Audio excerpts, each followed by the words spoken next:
Hi everyone. Well, the day we've been waiting for is nearly here. 4 years in the making as Winx races for outright racing immortality in Saturday's Cox Plate, shooting for 4 in a row and her 29th victory in a row. Can she do it? Of course she can.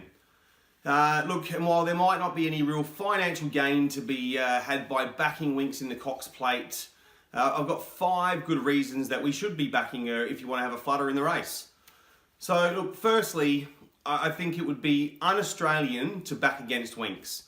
Now, I've seen that the tab reported 72% of wagers made in the Cox Plate so far this year have been on Winx, which is great, but that means 28% of the public have backed against her.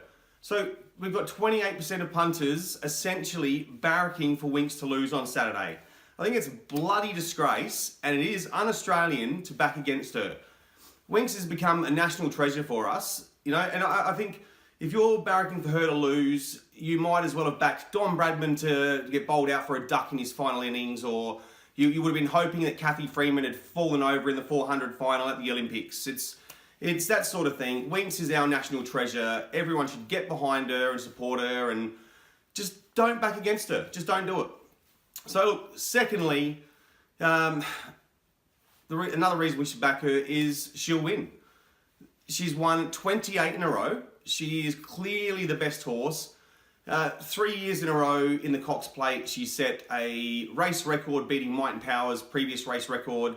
The following year on a soft track, she came out and set an 8-length winning margin, which is the biggest in history. And then last year, she broke her own track record.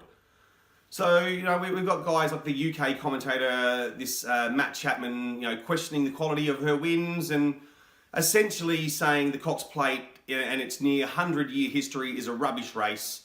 Look, Winx has broken every record there is to be broken. She is a superstar and she just keeps winning. She will find a way to win no matter what on Saturday. And I think this will be one of her finest moments. Look, third reason we should be backing Winx in the Cox Plate is it's her last chance. It could be the last chance we get to see the mighty mare go around.